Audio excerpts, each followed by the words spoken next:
ಸಂಸ್ಕೃತಿ Aditya Lokesh YouTube channel ವೀಕ್ಷಕರಿಗೆ ಆದಿತ್ಯ ಲೋಕೇಶ್ ಮಾಡ್ತಾ ಇರತಕ್ಕಂಥ ನಮಸ್ಕಾರಗಳು ಮತ್ತು ಸುಸ್ವಾಗತ. ಇಂದು ನಾವು ಮಾಗಡಿ ದೇವಸ್ಥಾನದ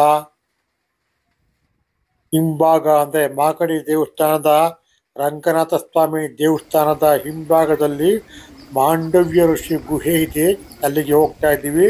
ನಾವೆಲ್ಲ ಮೈಸೂರು ಯೋಗೀಶ್ ತಂಡದಿಂದ ಯೋಗ ಪ್ರಕಾಶ್ ಮತ್ತು ಮುಕುಂದ ಗುರುಜಿಯವರ ನೇತೃತ್ವದಲ್ಲಿ ಈ ಮಾಂಡವ್ಯ ಋಷಿ ಗುಹೆಗೆ ಹೋಗ್ತಾ ಇದ್ದೀವಿ. ಈಗ ಇಲ್ಲಿ ದೊಡ್ಡದಾದ ಬಂಡೆ ಇದೆ, ಬಂಡೆ ಕೆಳಗಡೆ ಒಂದು ಗುಹೆ ಇದೆ. ಆ ಗುಹೆಯಲ್ಲಿ ಮಾಂಡವ್ಯ ಋಷಿಗಳು ಇಲ್ಲಿ ಬಂದು ಧ್ಯಾನಗಳನ್ನು ಪೂಜೆ ಪುನಸ್ಕಾರಗಳನ್ನು ಮಾಡಿದ ಒಂದು ಐತಿಹ್ಯ ಇದೆ. ಇದರ ಸಂಪೂರ್ಣ ವಿವರಗಳನ್ನು ನಮ್ಮ ಯೋಗ ಪ್ರಕಾಶ್ ಅವರು ಮತ್ತು ಮುಕುಂದ್ ಗುರುಜಿಯವರು ಕೊಡ್ತಾರೆ.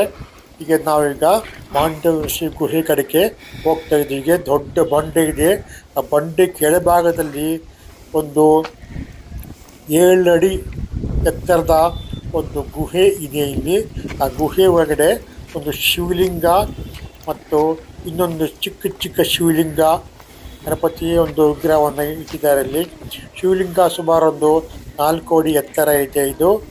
ಈ ಒಂದು ಶಿವಲಿಂಗಕ್ಕೆ ಹಿಂದೆ ಮಾಂಡವ್ಯ ಋಷಿಗಳು ಒಂದು ಪೂಜೆ ಮಾಡ್ತಾ ಇದ್ರು ಅಂತ ಇಲ್ಲಿ ಐತಿಹ್ಯ ಇದೆ. ಅದರ ಸಂಪೂರ್ಣ ವಿವರಣೆಗಳನ್ನು ನಿಮಗೆ ಈ ವಿಡಿಯೋ ಮುಖಾಂತರ ನಮಗೆ ತಿಳಿಸ್ಕೊಡ್ತೀನಿ. ಈ ಒಂದು ಸಂಪೂರ್ಣ ವಿವರಗಳನ್ನು ನಮ್ಮ ಯೋಗ ಪ್ರಕಾಶ್ ಗುರುಜಿಯವರು ಮತ್ತು ಮುಕುಂದ್ ಗುರುಜಿಯವರು ಕೊಡ್ತಾರೆ. ಈಗ ನೋಡಿ, ಗುಹೆ ಕೆಳಗಡೆಗೆ ಹೋಗ್ತಾ ಇದ್ದೀವಿ. ಈಗ ಒಬ್ಬೊಬ್ಬರಾಗಿ ಗುಹೆ ಕೆಳಗಡೆ ಹೋಗ್ತಾ ಇದ್ವಿ.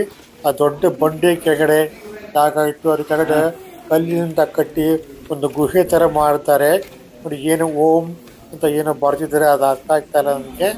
ಇಲ್ಲಿ ಗುಹೆ ಒಳಗಡೆಗೆ ಹೋಗ್ತಾ ಇದ್ದೀವಿ. ನೋಡ್ತಾ ಈಗ ನೋಡಿ, ಎಲ್ಲ ಕೇಸರಿ ಬಣ್ಣದ ಒಂದು ಬಣ್ಣವನ್ನು ಬರೆದಿದ್ದಾರೆ.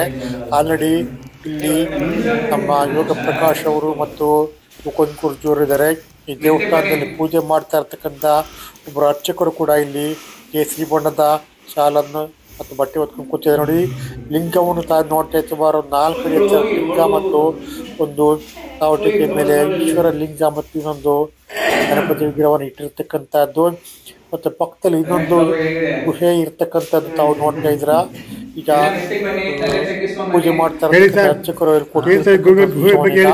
ತಾವು ನೋಡ್ತಾ ಇದ್ದಾರೆ. ಈಗ ಇದು ಮಾಂಡವ್ಯ ಋಷಿಗಳು ತಪಸ್ ಮಾಡಿದ ಸ್ಥಳ. ಆಮೇಲೆ ಕೆಂಪಣ್ಣ ಸ್ವಾಮಿಗಳು ಅಂತ ಬಂದು ಇದನ್ನು ವಿಸ್ತಾರ ಮಾಡಿ ಸ್ಥಾಪನೆ ಮಾಡಿ.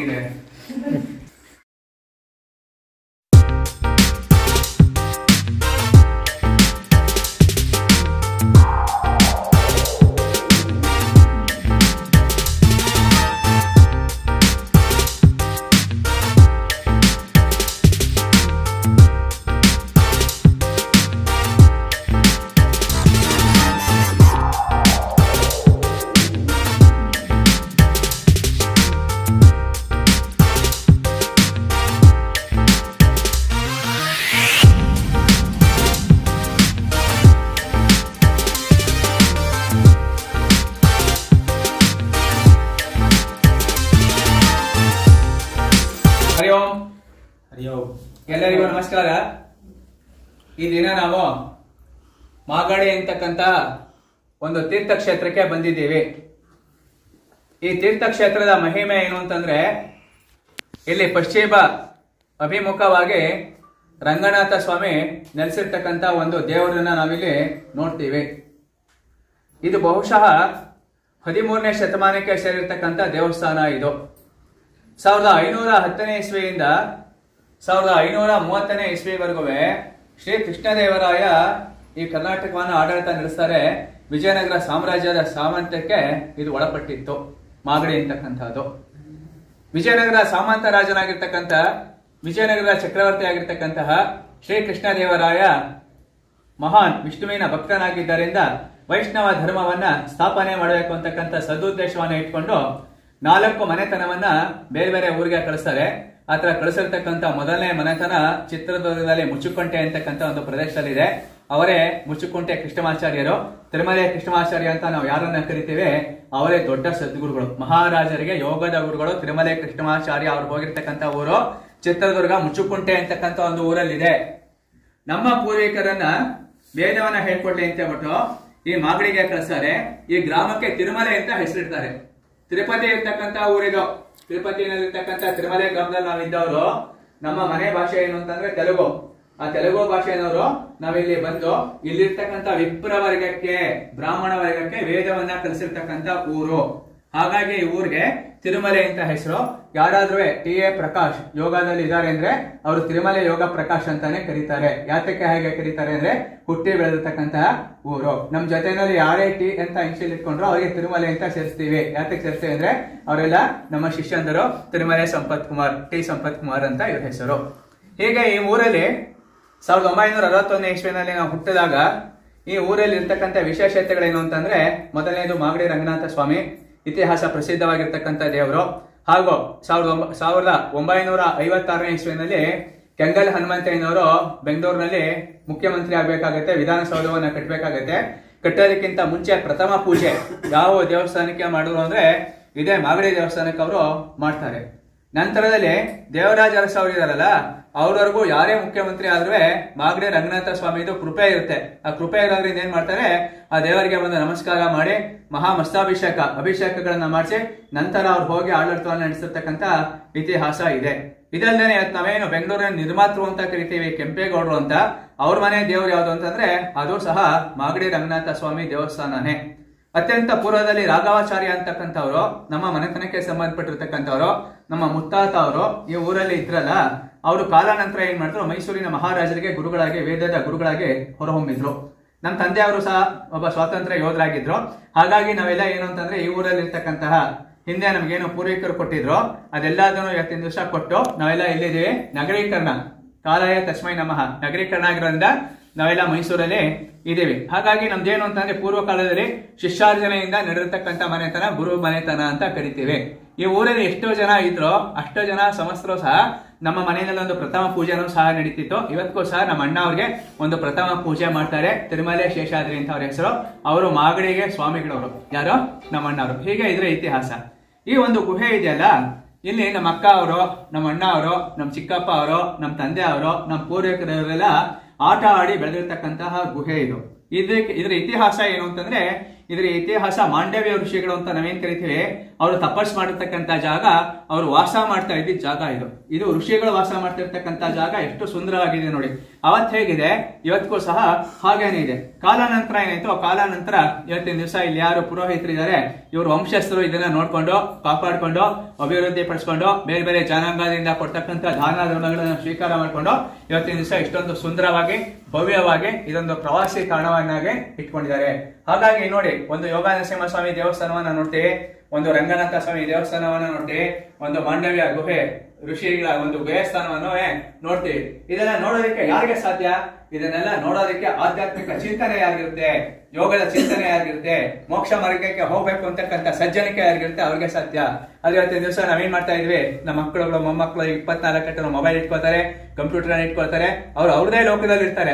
ಆದ್ರೆ ನಮಗೆ ಮನಸ್ಸಿಗೆ ನೆಮ್ಮದಿ ಬೇಕು, ಮನಸ್ಸಿಗೆ ಶಾಂತಿ ಬೇಕು ಅಂತಂದ್ರೆ ನಾವೇನ್ ಮಾಡ್ಬೇಕು ಅಂದ್ರೆ ಪ್ರತಿ 3 ತಿಂಗಳಿಗೆ 4 ತಿಂಗಳಿಗೆ ಒಂದು ಬಾರಿ ಆದ್ರೆ ಆಧ್ಯಾತ್ಮಿಕ ಯೋಗ ಪ್ರವಾಸವನ್ನ ಇಟ್ಕೋಬೇಕು. ಸಜ್ಜನರ ಸಂಘವಿದು ಹೆಜ್ಜೆಯನ್ನು ಸವಿದಂತೆ ಆಧ್ಯಾತ್ಮಿಕ ಪ್ರವಾಸ ಇಟ್ಕೋಬೇಕು. ಸುಮ್ಮನೆ ಹೋಗೋದು, ತಿಂಡಿ ತಿನ್ನೋದು, 4 ಪ್ಲೇಸ್ ನೋಡೋದು, ಬಂದ್ಬಿಡೋದು ಅಲ್ಲ. ನಾವು ಆಧ್ಯಾತ್ಮಿಕ ಪ್ರವಾಸವನ್ನ ಇಟ್ಕೋಬೇಕು ಅಂದ್ರೆ ಒಬ್ರು ಗುರುಗಳ ಮಾರ್ಗದರ್ಶನ ಹೋಗ್ಬೇಕು. ಯಾರ ಮಾರ್ಗದರ್ಶನ ಹೋಗ್ಬೇಕು? ಗುರುಗಳ ಮಾರ್ಗದರ್ಶನ ಹೋಗ್ಬೇಕು. ನಮ್ಮ ಪೂರ್ವ ಜನ್ಮದ ಸುಕೃತದ ಫಲ ನಮಗೆ ಮೇಲ್ಕೋಟೆ ವಿರಾಟ್ ಸಂಪತ್ ಅಯ್ಯಂಗಾರ್ ಅವ್ರ ಮಕ್ಕಳಾಗಿರ್ತಕ್ಕಂತಹ ನಮ್ಮ ಮುಕುಂದನ್ ಗುರೂಜಿ ಅವ್ರು ಸಿಕ್ಕಿದ್ದಾರೆ. ಮುಕುಂದನ್ ಗುರೂಜಿ ಅವ್ರು ಸಿಕ್ಕಿರೋದೇ ನಮ್ಮ ಭಾಗ್ಯ. ಅಂತ ಗುರುಗಳಿಂದ ನಾವು ಒಂದು ಜ್ಞಾನ, ಒಂದು ದಿವ್ಯವಾಗಿರ್ತಕ್ಕಂಥ ಜ್ಞಾನ, ಶೃಂಗೇರಿ ಮಠದಲ್ಲಿರ್ತಕ್ಕಂಥ ಆಧ್ಯಾತ್ಮಿಕ ಚಿಂತನೆಗಳು, ಆದಿಶಂಕರಾಚಾರ್ಯರು, ರಾಮಾನುಜಾಚಾರ್ಯರು, ಆಮೇಲಿಂದ ನಾವೇನು ಮಧ್ವಾಚಾರ್ಯರು ಅಂತ ಕರಿತೀವಿ, ಅಂತ ಗುರುಗಳಿಂದ ಬರ್ತಕ್ಕಂಥ ಎಲ್ಲಾ ಪ್ರವಚನಗಳು, ಶ್ರೀಕೃಷ್ಣನ ಕಥೆಗಳು, ಮಹಾಭಾರತದ ಅತ್ಯಂತ ದಿವ್ಯ ಸಂದೇಶಗಳು, ಇದೆಲ್ಲ ಕೇಳ್ತಕ್ಕಂಥ ನಮಗೆಲ್ಲ ಏನಿದೆ, ನಮ್ಗೆಲ್ಲ ಪುಣ್ಯ ಇದೆ. ನಾವು ಯಾಕೆ ಹಿಂದೆ ಹೋಗ್ಬೇಕು? ಗುರುವಿನ ಗುಲಾಮನಾಗುವ ತನಕ ದೊರೆಯದಣ್ಣ ಮುಕುತಿ, ಅಣ್ಣ ಬಸವಣ್ಣವ್ರು ಹೇಳಿರ್ತಕ್ಕಂಥದ್ದು. ಈ ಮಾತನ್ನ ಪುರಂದರದಾಸರು ಸಹ ಹೇಳಿರ್ತಕ್ಕಂಥ ಒಂದು ಮಾತನ್ನ ಕೇಳ್ತೀವಿ 12ನೇ ಶತಮಾನದಲ್ಲಿ. ಕಾಲಾನಂತರ ಬಸವಣ್ಣ ಅವ್ರು ಅದನ್ನೇ ಹೇಳ್ತಾರೆ, ಗುರುಗಳಿಗೆ ಹೇಗಿರ್ಬೇಕು? ಗುರುಗಳಿಗೆ ನೀವು ವಿಧೇಯರಾಗಿರ್ಬೇಕು ಅಂತ. ನಾವೆಲ್ಲ ವಿಧೇಯರಾಗಿ ನಮ್ಮ ಮುಕುಂದನ್ ಗುರೂಜಿ ಅವರ ಒಂದು ದಿವ್ಯವಾಗಿರ್ತಕ್ಕಂಥ ಸಂದೇಶವನ್ನ ಇವತ್ತಿನ ಪ್ರವಾಸದ ಬಗ್ಗೆ ಇರ್ಬೋದು, ಮೈಸೂರು ರೋಗಿ ಸಂಸ್ಥೆ ಬಗ್ಗೆ ಇರ್ಬೋದು, ಮುಂದಿನ ಪ್ರವಾಸದ ಯೋಜನೆಗಳ ಬಗ್ಗೆ ಇರ್ಬೋದು, ಅದೆಲ್ಲದನ್ನು ಅವರ ಅಮೃತವಾಣಿಯಿಂದ ಕೇಳೋದಕ್ಕಿಂತ ಮುಂಚೆ ಭಗವಂತನ ಸನ್ನಿಧಾನಕ್ಕೆ ಬಂದಾಗ ನಾವು ಏನೇ ಒಂದು ಕೆಲಸಗಳನ್ನ ಮಾಡ್ಬೇಕಾದ್ರೆ ಏನ್ ಮಾಡ್ತೇವೆ, ಅಷ್ಟು ಶಾಂತಿ ಮಂತ್ರಗಳನ್ನ ಹೇಳ್ತೇವೆ, ನಂತರ ಗುರುಸ್ತುತಿನ ಹೇಳ್ತೇವೆ. ಗುರುಸ್ತುತಿ ಹೇಳಿದ ನಂತರ ಗುರುವಾಣಿ, ಗುರುಸ್ತುತಿ ಹೇಳಿದ ನಂತರನೇ ಗುರುವಾಣಿ. ಕಣ್ಣುಗಳು ಮೃದುವಾಗಿ ಮುಚ್ಚದಲ್ಲಿ, ಮುಖ ಮುಗುಳ್ನಗೆಯಿಂದ ಕೂಡದಲ್ಲಿ, ನಿಮ್ಮ ಬುದ್ಧಿ ಮನಸ್ಸು ಗಮನ ಶಿಕ್ಷಣ ಕಡೆಗಳಲ್ಲಿ. Normal breathing. ಎಡಹಸ್ತವನ್ನ ಕೆಳಗಡೆ ಇಟ್ಕೊಳ್ಳಿ, ಬಲಹಸ್ತವನ್ನ ಮೇಲ್ಗಡೆ ಇಟ್ಕೊಳ್ಳಿ. ದೀರ್ಘವಾಗಿ ಒಂದು ಬಾರಿ ಉಸಿರಾಡ್ಕೊಳ್ತಾ ಬನ್ನಿ. ಪೂರಕ ಉಸಿರು ಹೊರಕ್ಕೆ ಹಾಕ್ತಾ ಬನ್ನಿ. ರೇಚಕ, ಪೂರಕ, ರೇಚಕ. ಶಾಂತಿ ಮಂತ್ರವನ್ನ ಹೇಳ್ಕೊಡ್ತಾ ಅಂತಾನೆ ಹೇಳಿ. ಪೂರಕ, ರೇಚಕ. 2 ಬಾರಿ ದೀರ್ಘವಾದ ಓಂಕಾರ ಪ್ರಾರಂಭ. ಸ್ಟಾರ್ಟ್.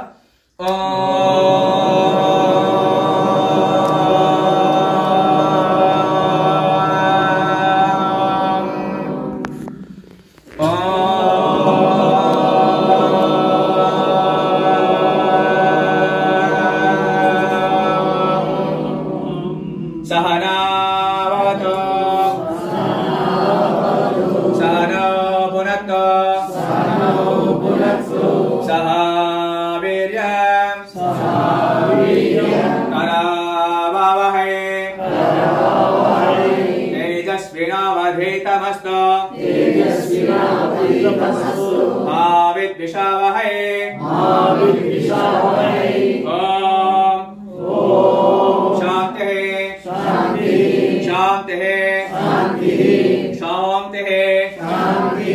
गुरु ब्रह्मा गुरु विष्णु गुरुदेव महेश्वरः गुरु साक्षात् परब्रह्म तस्मै श्री गुरवे नमः. ಹಾಗೆ ಮುಂದೆ ತಲೆ ಬಗ್ಗೆ ನಮಸ್ಕರಿಸೋಣ. ನಮಗೆ ಜನ್ಮ ಕೊಟ್ಟಿರುವ ನಮ್ಮ ಮಾತಾ ಪಿತರನ್ನು ಒಂದು ಬಾರಿ ಸ್ಮರಿಸಿಕೊಳ್ಳೋಣ.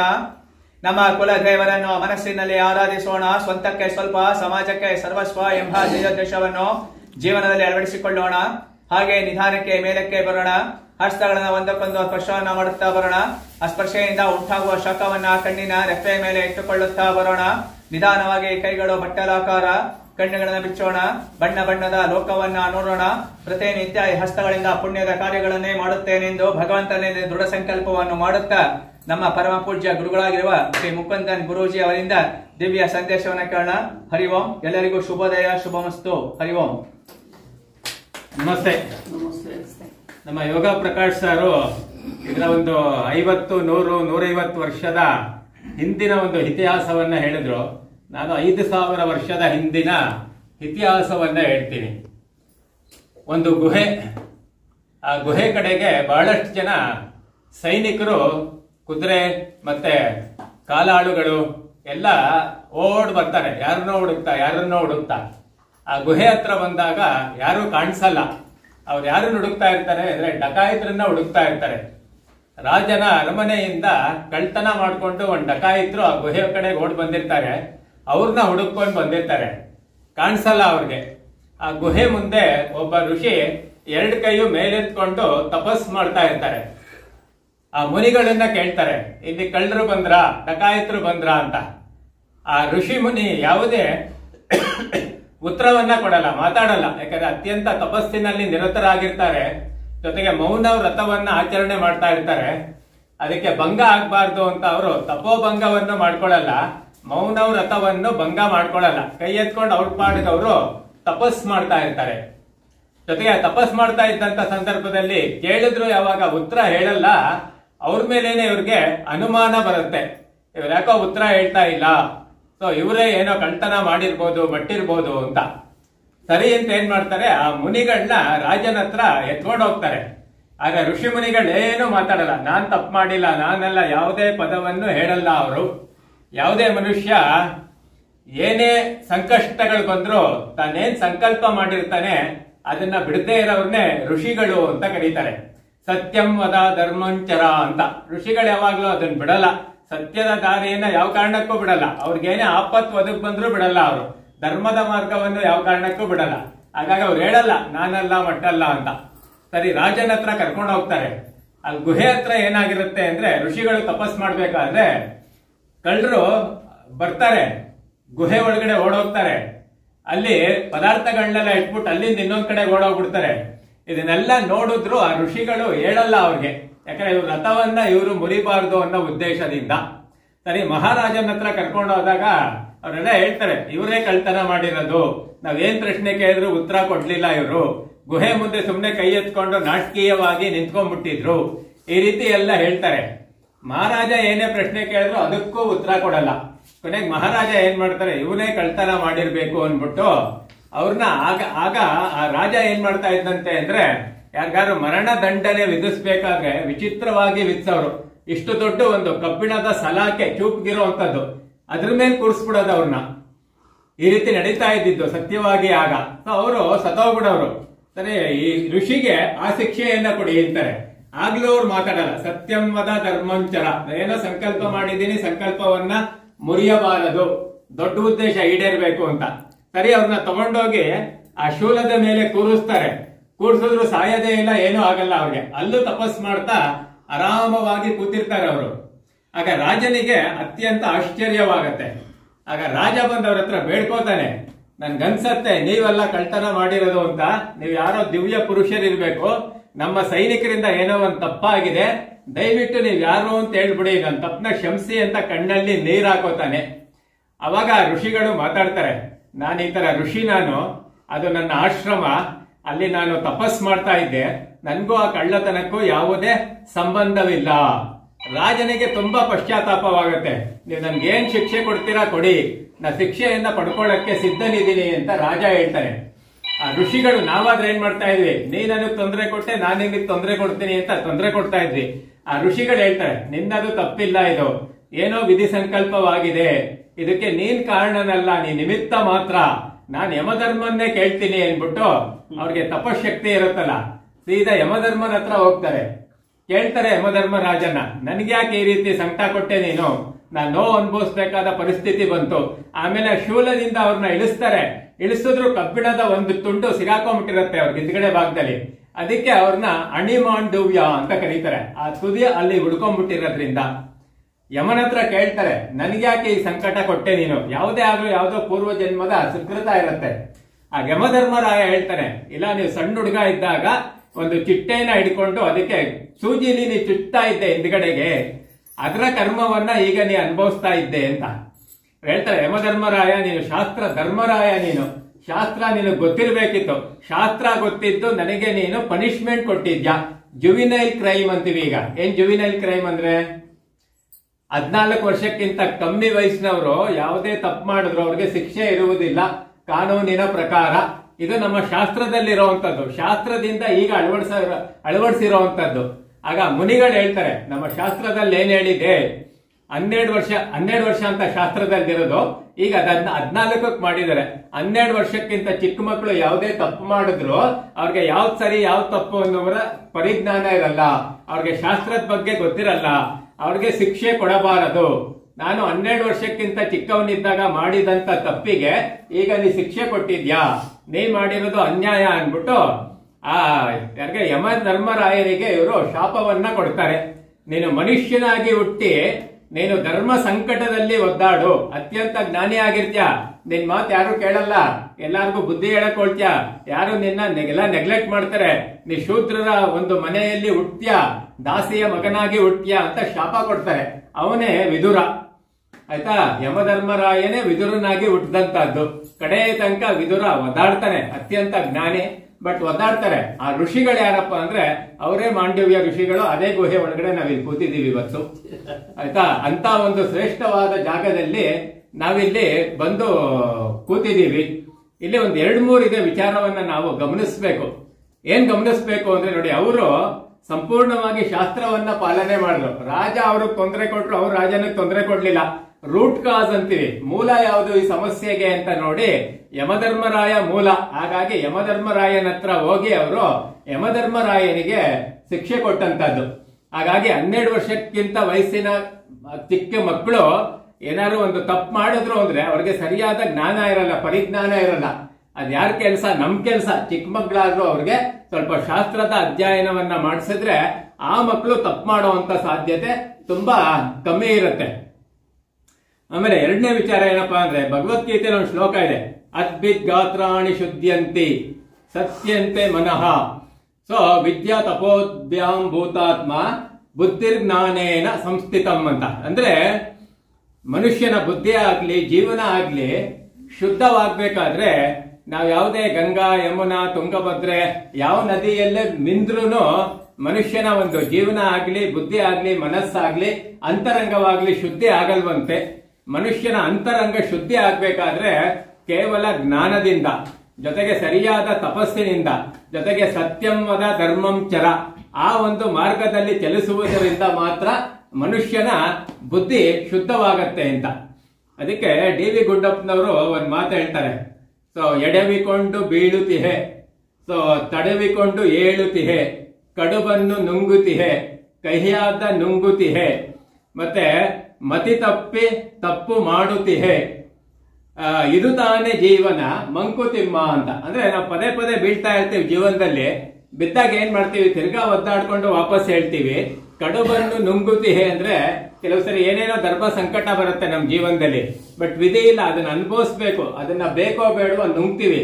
ಕಹಿಯಾದ ನುಂಗುತ್ತಿಹೆ, ಎಷ್ಟೊಂದ್ಸರಿ ಕಹಿಯನ್ನ ನುಂಗ್ತೀವಿ ನಾವು. ಕಹಿಯನ್ನ ನುಂಗ್ತೀವಿ ಅಂದ್ರೆ ಏನೇನೋ ತಪ್ಪುಗಳು ಮಾಡ್ತಾ ಇರ್ತೀವಿ, ಅಥವಾ ಬೇರೆಯವ್ರು ಮಾಡಿದ ತಪ್ಪುಗಳನ್ನ ನಾವು ಸಹಿಸ್ಕೋಬೇಕಾಗತ್ತೆ. ಸೊ ಈ ರೀತಿ ಇದು ತಾನೇ ಜೀವನ ಮಂಕುತಿಮ್ಮ ಅಂತಾರೆ. ಅಂದ್ರೆ ನಮ್ಮ ಜೀವನ ಈ ರೀತಿ ಅತ್ಯಂತ ಏರುಪೇರುಗಳಿರುತ್ತೆ. ಆದ್ರೆ ಅದರಿಂದೆಲ್ಲ ಮುಕ್ತರಾಗಬೇಕು ಅಂದ್ರೆ ಮನುಷ್ಯನಿಗೆ ಸರಿಯಾದ ಜ್ಞಾನ ಬೇಕು. ಹಾಗಾಗಿ ಶಾಸ್ತ್ರಗಳ ಅಧ್ಯಯನ ಮಾಡಬೇಕು, ಈ ರೀತಿ ಸತ್ಸಂಗದಲ್ಲಿ ಭಾಗವಹಿಸಬೇಕು, ಒಳ್ಳೊಳ್ಳೆ ಉಪದೇಶವನ್ನ ಕೇಳಬೇಕು. ಅದೆಲ್ಲ ಕೇಳ್ತಾ ಕೇಳ್ತಾ ಏನಾಗತ್ತೆ ಅಂದ್ರೆ ನಮ್ಮ ಅಂತರಂಗ ಶುದ್ಧವಾಗತ್ತೆ. ಎರಡು ಕೋಣೆಗಳ ನೀಮಾಡು ಮನದಾಲಯದಲ್ಲಿ, ಹೊರ ಕೋಣೆಯಲ್ಲಿ ಲೋಗರಾಟಗಳ ನಾಡು, ವಿರುಮು ಸೊಬ್ಬನೆ ಮನದೊಳ ಮನೆಯಲ್ಲಿ ಶಾಂತಿಯಲ್ಲಿ ವರಯೋಗ ಸೂತ್ರವಿದು ಮಂಕುತಿಮ್ಮ ಅಂತ. ಎರಡು ಕೋಣೆಗಳ ನೀಮಾಡು ಮನದಾಲಯದಲ್ಲಿ, ಮನುಷ್ಯನ್ಗೆ ಎರಡು ಜೀವನ ಇರುತ್ತೆ. ಒಂದು ಹೊರಗಡೆ ಲೌಕಿಕವಾದ ಜೀವನ, ಅಲ್ಲೆಲ್ಲ ಹೊರಗಡೆ ಎಲ್ಲ ಓದಾಡ್ಬೇಕಾದ್ರೆ ನಾನು ಮಾಮೂಲಿ ಸಾಧಾರಣವಾಗಿರ್ತೀನಿ. ಎಲ್ಲಿ ತರ ಮಾತಾಡಕ್ಕೋ ಉಪನ್ಯಾಸಕ್ಕೋ ಕೂತ್ಕೋತೀನಿ, ನಾನು ಮನುಷ್ಯನೇ ಬೇರೆಯವನಾಗಿರ್ತೀನಿ. ಅದರಲ್ಲಿ ಆ ಮನುಷ್ಯ ನಾನಾಗಿರಲ್ಲ. ಮನುಷ್ಯನ್ಗೆ ಆ ರೀತಿ ಎರಡು ಜೀವನ, ಒಂದು ಲೌಕಿಕ ಜೀವನ. ಲೌಕಿಕ ಜೀವನದಲ್ಲಿ ಹೇಗಿರ್ಬೇಕು ಹಾಗೇ ಇರಬೇಕು. ನಮ್ಮ ಇಂದ್ರಿಯಗಳನ್ನ ತೃಪ್ತಿಪಡಿಸುವಂತದ್ದು, ಖುಷಿಯಾಗಿರೋದು, ಸಂತೋಷವಾಗಿರೋದು, ಹಾಸ್ಯ ಮಾಡುವಂತದ್ದು ಅದೆಲ್ಲ. ಸೊ ಮತ್ತೊಂದು ಜೀವನ ಯಾವ್ದಪ್ಪ ಅಂದ್ರೆ ಆಧ್ಯಾತ್ಮಿಕ ಜೀವನ. ಮನಸ್ಸಿನಲ್ಲಿ ಎರಡು ಭಾಗ ಮಾಡ್ಬೇಕು ನಾವು. ಒಂದು ಮನಸ್ಸಿನ ಭಾಗ ಲೌಕಿಕ ಜೀವನಕ್ಕೆ, ಮನಸ್ಸಿನ ಇನ್ನೊಂದು ಭಾಗ ಆಧ್ಯಾತ್ಮ ಜೀವನಕ್ಕೆ. ಆ ರೀತಿ ಮಾಡಿದಾಗ್ಲೇ ಮನುಷ್ಯನ್ಗೆ ಶಾಂತಿ ಸಿಗತ್ತೆ ಅಂತ. ನಾವೇನಾಗ್ಬಿಟ್ಟಿದೀವಿ ಅಂದ್ರೆ ಅದಕ್ಕೊಂದು ಅದ್ಭುತವಾದ ಕಗ್ಗ ಇದೆ. ಯಾವ್ದೋ ಕಗ್ಗ ನನ್ಗೆ ನೆನಪು ಬರ್ತಾ ಇಲ್ಲ. ಯಾವ್ದೋ ಒಂದು ನೊಣ ಸಿಂಬಳ ತಿನ್ನಕ್ಕೂ ಹೋಗಿ ಅಲ್ಲೇ ಸಿಗಾಕೊಂಡ್ಬಿಡತ್ತಂತೆ, ತಪ್ಪಿಸ್ಕೊಳಕ್ಕೂ ಆಗದೆ ಬಿಡಕ್ಕೂ ಆಗದೆ.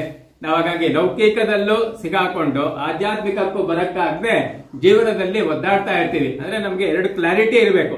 ಲೌಕಿಕ ಜೀವನ ನಡೆಸಬೇಕು, ಆಧ್ಯಾತ್ಮಿಕ ವಿಚಾರವನ್ನ ತಿಳ್ಕೋಬೇಕು. ಈ ತರ ಸತ್ಸಂಗಗಳಲ್ಲಿ ನಾವು ಆದಷ್ಟು ಭಾಗವಹಿಸ್ಬೇಕು. ಆಗ ಪರಿವರ್ತನೆ ಹೊಂದಕ್ ಸಾಧ್ಯ. ನಾವೇನ್ ಮಾಡ್ತೀವಿ ನೋಡಿ, ಧ್ಯಾನ ಅಂತ ಒಂದು ಪದ ಇದೆ, ಅತ್ಯಂತ ಶ್ರೇಷ್ಠವಾದ ಪದ ಧ್ಯಾನ ಅಂತ ಅನ್ನುವಂಥದ್ದು.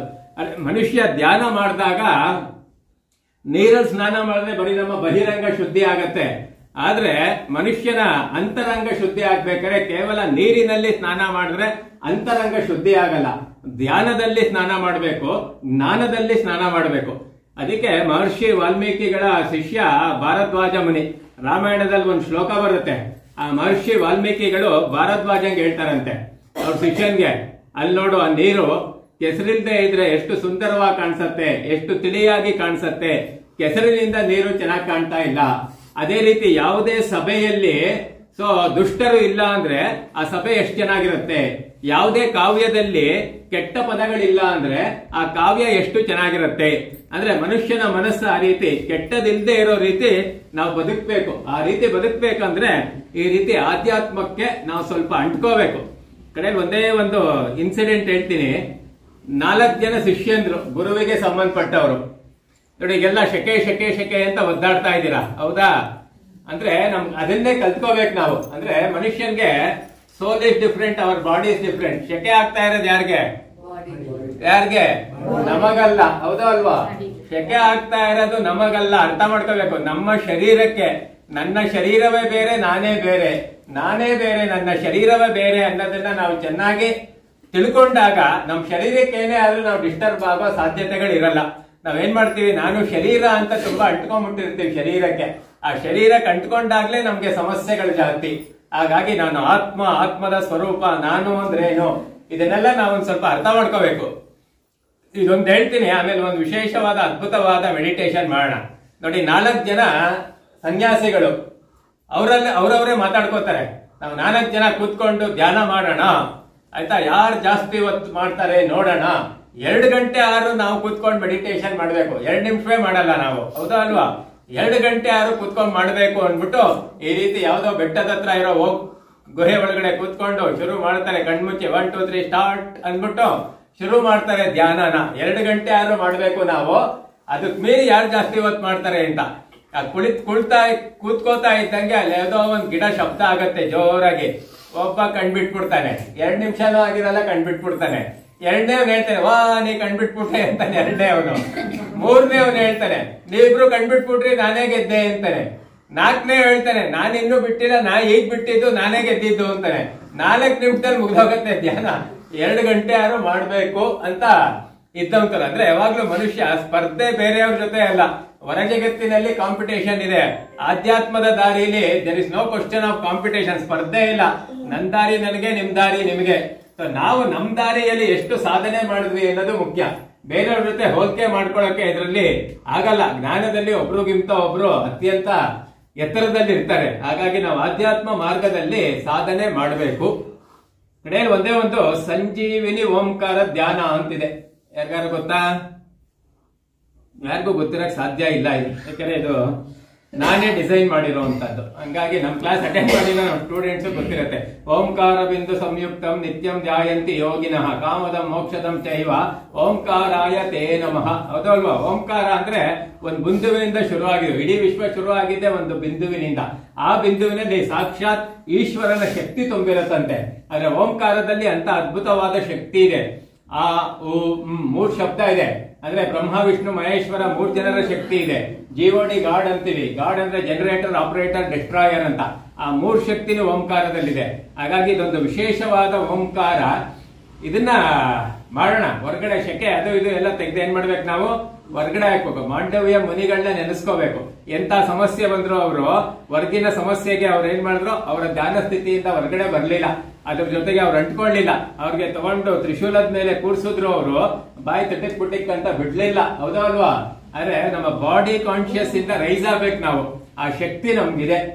ಈ ಓಂಕಾರ ಧ್ಯಾನ ಹೇಳ್ತೀನಿ ಹೆಂಗೆ ಅಂತ. ಬಹಳ ಸುಲಭವಾಗಿರುತ್ತೆ, ಬಟ್ ಅದ್ಭುತವಾದ ಎಕ್ಸ್ಪೀರಿಯನ್ಸ್ ಆಗತ್ತೆ ಇದ್ ಮಾಡಿದ್ರೆ. ಎಂತೆಂತ ಕಾಯಿಲೆಗಳು ಡಾಕ್ಟರ್ಗಳ ಹತ್ರ ಹೋಗಿ ವಾಸಿ ಆಗದೆ ಇರೋ ಕಾಯಿಲೆ, ನಿಮಾನ್ಸಲ್ಲಿ ಹೋಗಿ ವಾಸಿ ಆಗದೆ ಇರೋ ಸೈಕ್ಯಾಟ್ರಿಕ್ ಸಮಸ್ಯೆಗಳು ಈ ಧ್ಯಾನ ಮಾಡಿ ಬಹಳಷ್ಟು ಜನಕ್ಕೆ ಸಾಲ್ವ್ ಆಗಿದೆ. ಸಂಜೀವಿನಿ ಓಂಕಾರ ಧ್ಯಾನ ಗೊತ್ತಾ? ರಮೇಶ್ ಬಾಬು ಅವ್ರಿಗೆ ಗೊತ್ತು, ಯಾಕಂದ್ರೆ ಅವ್ರು ಗುಡ್ ಬಾಯ್ ಆಯ್ತಾ. ಸೊ ಸಿಂಪಲ್ ಆಗೈತೆ ನೋಡಿ. ಚಿನ್ಮುದ್ರೆ, ಹೌದಲ್ವಾ? ಈ ಧ್ಯಾನ ಮಾಡಕ್ಕೆ ಚಿನ್ಮುದ್ರೆ ಇಟ್ಕೋಬೇಕು. ಫಸ್ಟ್ ಹೇಳ್ಬಿಡ್ತೀನಿ ಹೇಗೆ ಅಂತ. ಕೆಳಗಾರು ಕೂತ್ಕೋಬಹುದು, ಮೇಲಾರು ಕೂತ್ಕೋಬಹುದು. ಕೈ ಆರಾಮಾಗಿ ಇಟ್ಕೊಳ್ಳಿ ತೊಡೆ ಮೇಲೆ. ಒಬ್ರಿಗೊಬ್ರು ಟಚ್ ಮಾಡಬೇಡಿ. ಈ ಟಚ್ ಅಲ್ಲಿ ಏನೋ ಇದೆ, ಅದಕ್ಕೆ ಟಚ್ ಮಾಡಬೇಡಿ.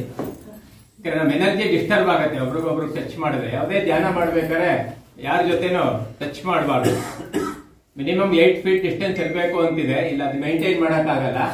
ಅಟ್ಲೀಸ್ಟ್ ಟಚ್ ಮಾಡದೆ ಕೂತ್ಕೋಬಹುದು. ನೋಡಿ, ಇದು ಚಿನ್ಮುದ್ರೆ, ಚಿನ್ಮುದ್ರೆ, ಧ್ಯಾನ ಮುದ್ರೆ, ಜ್ಞಾನ ಮುದ್ರೆ, ಸರಸ್ವತಿ ಮುದ್ರೆ, 4 ಹೆಸರಿದೆ. ಈ ಮುದ್ರೆಯಲ್ಲಿ ಕೂತ್ಕೋಬೇಕು. ಪ್ರತಿ ದಿವಸ ಈ ಧ್ಯಾನ ಮಾಡಿ ನೋಡಿ. 15 ದಿವಸದಲ್ಲಿ ನಿಮ್ಮಲ್ಲಿ ಎಂತ ಪರಿವರ್ತನೆ ಬಂದಿರುತ್ತೆ ಅಂದ್ರೆ ಹೇಳಕ್ ಅಸಾಧ್ಯ. ಅಂತ ಪರಿವರ್ತನೆ ಬಂದಿರುತ್ತೆ. ಬಹಳ ಸುಲಭ ನೋಡಿ. ಈ ರೀತಿ ಇಟ್ಕೋಬೇಕು. ಮೊದಲಿಗೆ ನೋಡಿ, ಬರೀ ಕೇಳ್ಕೊಳ್ಳಿ, ಆಮೇಲೆ ಮಾಡೋಣ. ಫಸ್ಟ್ ನೋಯಿಂಗ್, ಆಮೇಲೆ ಡೂಯಿಂಗ್, ಆಯ್ತಾ? ಮೊದಲು ದೀರ್ಘವಾಗಿ ಉಸಿರು ತಗೊಂಡು ದೀರ್ಘವಾದ ಓಂಕಾರ ಅದನ್ನ 3 ಸರಿ ಹೇಳ್ಬೇಕು, ಆಯ್ತಾ? ಫಸ್ಟ್ ಸ್ಟೆಪ್ ಅದು. 2ನೇ ಸ್ಟೆಪ್ ಏನಪ್ಪ ಅಂದ್ರೆ ತಿರ್ಗಾ ದೀರ್ಘವಾಗಿ ಉಸಿರು ತಗೊಂಡು 2 ಓಂಕಾರ ಅದನ್ನು 3 ಸರಿ. ಮೊದಲನೇದನ್ನ ಹೇಳಲ್ಲ, 2ನೇದನ್ನ ಹೇಳ್ತೀನಿ ಕೇಳ್ಕೊಳ್ಳಿ. ಒಂದೇ ಸರಿ ಉಸಿರೊಳಗಡೆ, ಬಟ್ 2 ಸರಿ ಓಂಕಾರ. ಒಂದು ಓಂನ ಡಿವೈಡ್ ಮಾಡೋವಂಥದ್ದು ನೋಡ್ಕೊಳ್ಳಿ.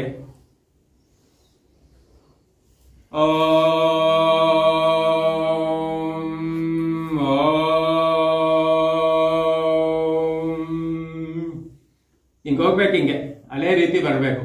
ಮೂರನೇದು ಹೇಳ್ತೀನಿ ನೋಡ್ಕೊಳ್ಳಿ. ಓಂ ಓಂ ಓಂ. ಇದನ್ನು 3 ಸರಿ ಹೇಳ್ಬೇಕು. ನಾಲ್ಕನೇದು ಓಂ ಓಂ ಓಂ ಓಂ. ನಾಲ್ಕನೇದು ಈ ರೀತಿ ಅಪ್ ಟು 7 ಟೈಮ್ಸ್ ಹೇಳ್ಬೇಕು. ಒಂದೊಂದು 3 ಸರಿ. 7 ಸರಿ ಹೇಳಿದ್ರೆ 84 ಸರಿ ಹೇಳಿರ್ತೀವಿ. ಮನುಷ್ಯನಿಗೆ 84 ಲಕ್ಷ ಜನ್ಮ ಆದ್ಮೇಲೆ ಮನುಷ್ಯನ ಜನ್ಮ ಬರುತ್ತೆ ಅಂತ ಒಂದು ನಂಬಿಕೆ ಇದೆ, ಹೌದಲ್ವಾ? ಆ ಪೂರ್ವ ಜನ್ಮದ ನಮ್ಮ ಪಾಪಗಳೆಲ್ಲ ನ್ಯೂಟ್ರಲೈಸ್ ಆಗುತ್ತೆ ಈ ಓಂಕಾರವನ್ನ ಹೇಳಿದ್ರೆ. ಯಾಕೆ 7 ಸರಿ ಹೇಳ್ಬೇಕು ಅಂದ್ರೆ 7 ಚಕ್ರಗಳಿದೆ. ಮೂಲಾಧಾರ, ಸ್ವಾಧಿಷ್ಠಾನ, ಮಣಿಪುರ, ಅನಾಥ, ವಿಶುದ್ಧ, ಆಜ್ಞಾ, ಸಹಸ್ರಾರ ಅಂತ. ಹಾಗಾಗಿ 7 ಚಕ್ರಗಳು ನಮ್ಮಲ್ಲಿ ಕ್ಲಿನ್ಸ್ ಆಗತ್ತೆ. ಹಾಗಾಗಿ 7 ಟೈಮ್ಸ್ ಹೇಳ್ಬೇಕು. ನಾನು ಜೊತೆಲಿ ಹೇಳ್ತಾ ಹೋಗ್ತೀನಿ, ಸುಲಭವಾಗಿ ಮಾಡಬಹುದು. ಮಾಡೋಣ. ನಿದ್ದೆ ಮಾಡಬೇಡಿ. ಧ್ಯಾನನೇ ಬೇರೆ, ನಿದ್ದೆನೇ ಬೇಡ. ನಿದ್ದೆ ಇಸ್ ನಾಟ್ ಧ್ಯಾನ, ಧ್ಯಾನ ಇಸ್ ನಾಟ್ ನಿದ್ರೆ. ಧ್ಯಾನ ಅಂದ್ರೆ ಕಾನ್ಶಿಯಸ್ ಸ್ಲೀಪಿಂಗ್ ಅಂತ, ಅಂದ್ರೆ ಎಲ್ಲ ಕೇಳಿಸ್ತಾ ಇರ್ಬೇಕು ಸುತ್ತಮುತ್ತ. ವಾಪಸ್ ಕೈ ಚಿನ್ಮುದ್ರೆಗೆ ಬರ್ಲಿ. ಮೊದಲಿಗೆ ದೀರ್ಘವಾಗಿ ಮೂಗಿಂದ ಉಸಿರೊಳಗೆ 1 ಓಂಕಾರ ಅಷ್ಟು ಮಾತ್ರ ಮಾಡೋಣ. ಬ್ರೀತ್ ಇನ್.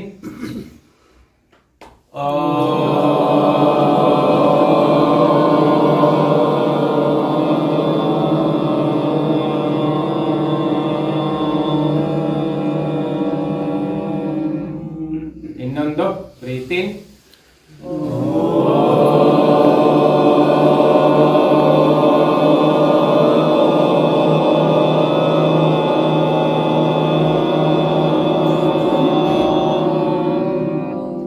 ಇನ್ನೊಂದು ಅಂದ ತಕ್ಷಣ ಮಾಡಬಾರ್ದು. ಇನ್ನೊಂದು ಅಂದ ಮೇಲೆ ಉಸಿರು ತಗೋಬೇಕು ಚೆನ್ನಾಗಿ, ಆಮೇಲೆ ಮಾಡ್ಬೇಕು. ಓಕೆ, ಇನ್ನೊಂದು.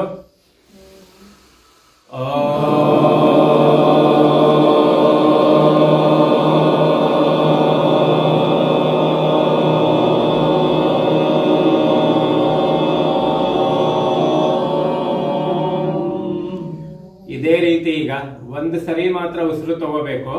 ಒಟ್ಟಿಗೆ 2 ಓಂಕಾರ. Breathe in.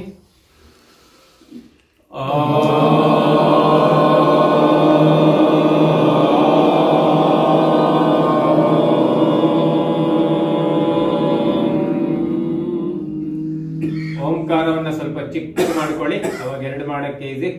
ಬ್ರೀತ್ ಇನ್.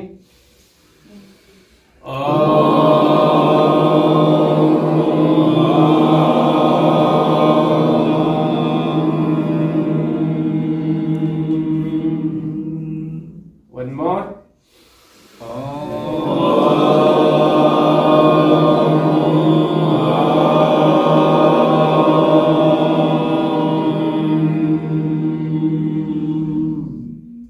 ಇದೇ ರೀತಿ 3 ಓಂಕಾರ. Breathe in.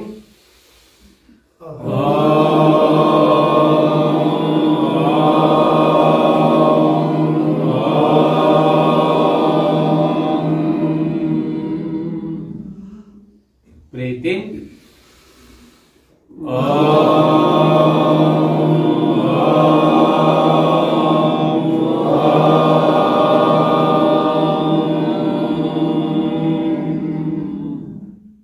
Breathe in.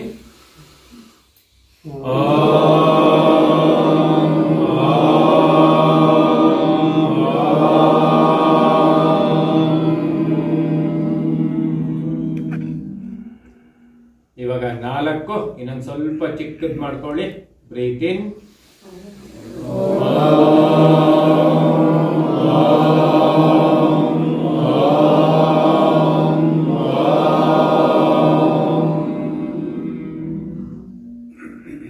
Breathe ಇನ್.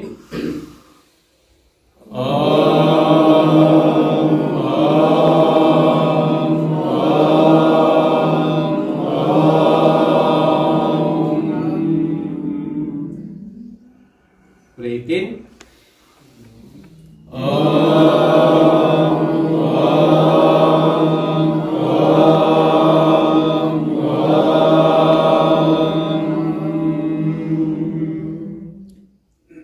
ಇದೇ ರೀತಿ 5.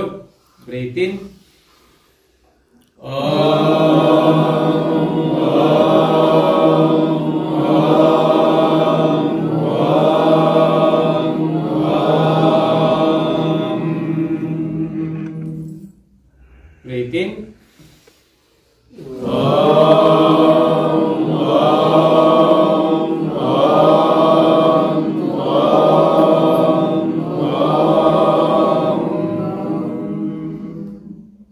5 ಬ್ರೀತ್ ಇನ್.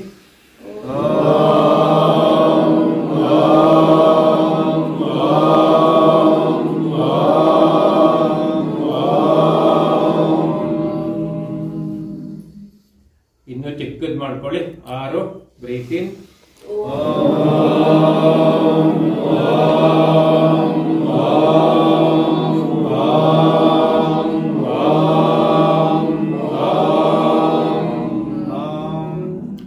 Breathe in.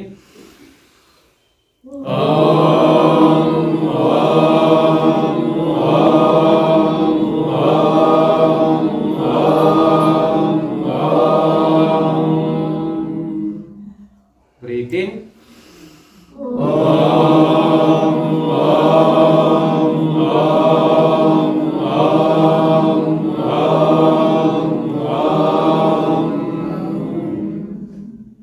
ಕಡೆ ಸೈಕಲ್ 7.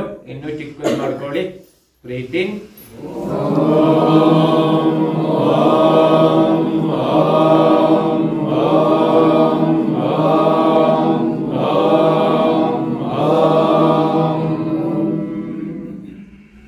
Breathe in.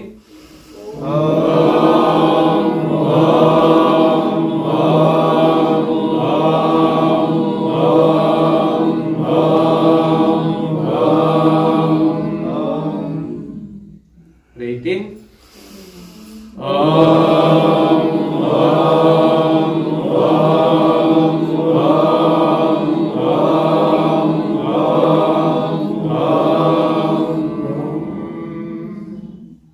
ಕಣ್ಣು ಮುಚ್ಚಿದ ಹಾಗೆ ಇರಲಿ. ಮನಸ್ಸು ಉಸಿರಿನ ಕಡೆ ಬರಲಿ.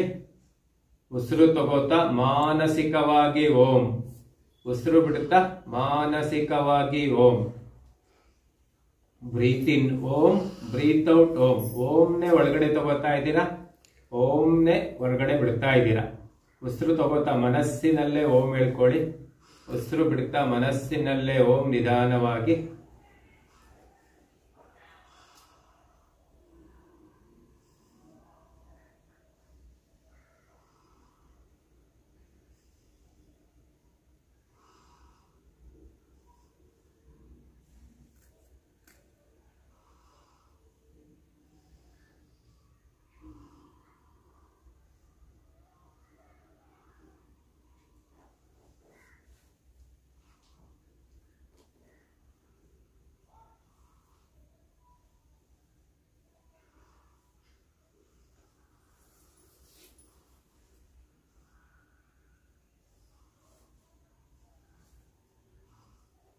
ಕಣ್ಮುಚ್ಚೆ ಇರಲಿ. ಕಡೆ ಹಂತ ಮನಸ್ಸು ಹಣೆ ಮಧ್ಯ ಬರಲಿ. ಕಣ್ಮುಚ್ಚಿರ್ಲಿ, ಮನಸ್ಸು ಹಣೆ ಮಧ್ಯ.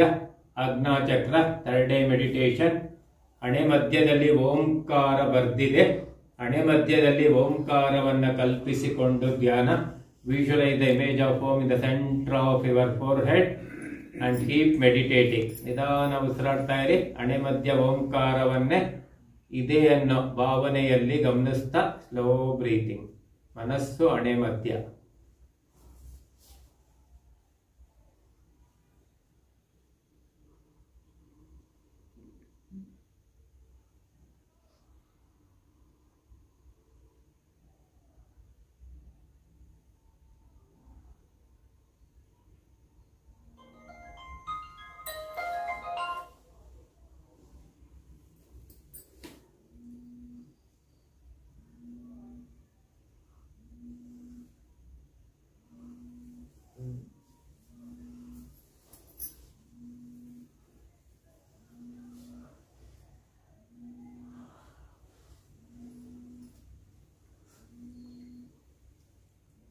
ಕೈ ನಮಸ್ಕಾರ ಸ್ಥಿತಿಗೆ ತಗೊಂಬನ್ನಿ. ನಿಮ್ಮಿಷ್ಟ ದೇವರಿಗೆ ಧನ್ಯವಾದವನ್ನೇ ಹೇಳಿ.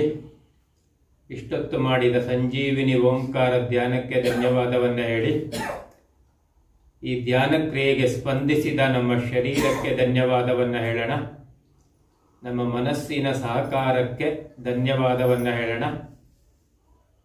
ಗುರು ಮಂತ್ರ ಒಟ್ಟಿಗೆ ಹೇಳೋಣ ಓಂ ಮೂಲಕ.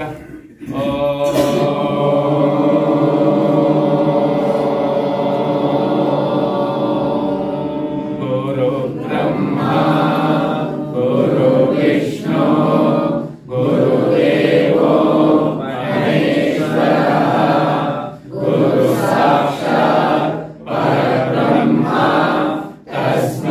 ಶ್ರೀ ಗುರವೇ ನಮಃ.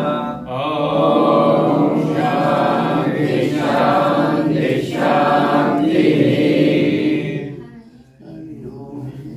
ನಿಧಾನವಾಗಿ ಮಖದಲ್ಲಿ ಮುಗುಳ್ನಗೆ, ಏನೋ ಸಾಧಿಸಿದ್ದೀನಿ ಅನ್ನೋ ಮನೋಭಾವದೊಂದಿಗೆ ನಿಧಾನವಾಗಿ ನಿಮ್ಗೆ ಹೇಗೆ ಬೇಕು ಆ ರೀತಿ ಕಣ್ ತೆಗೆಯಬಹುದು.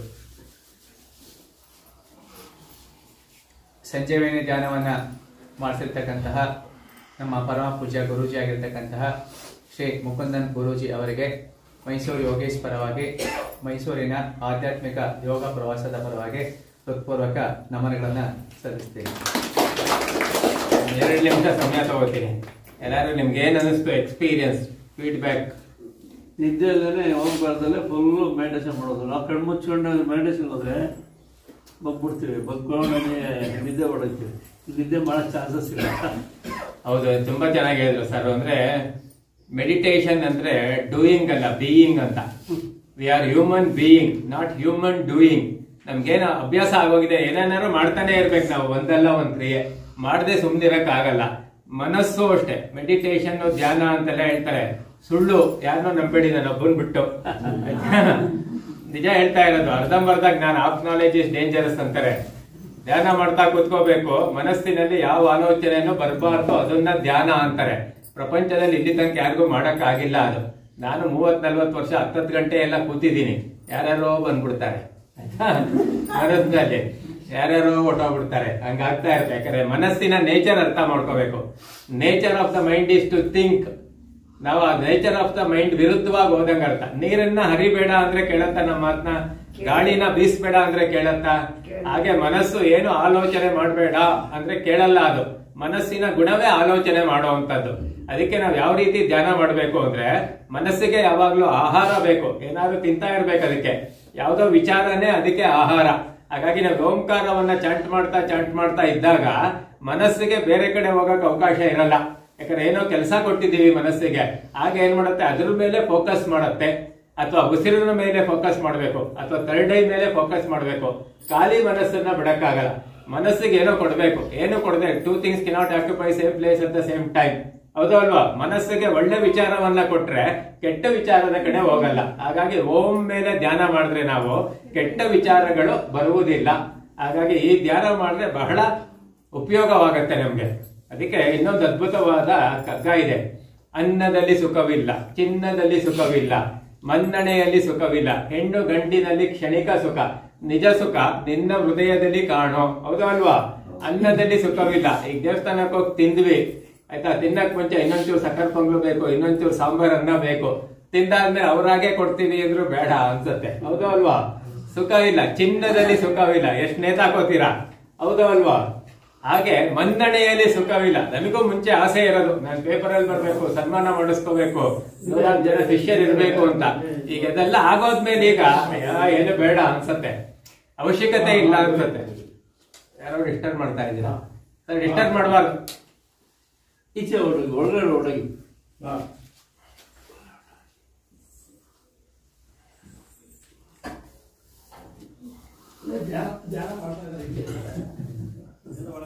ಸೊ ಹಾಗೆ ಇದನ್ನೆಲ್ಲ ಕಲ್ತ್ಕೋಬೇಕು ನಾವು.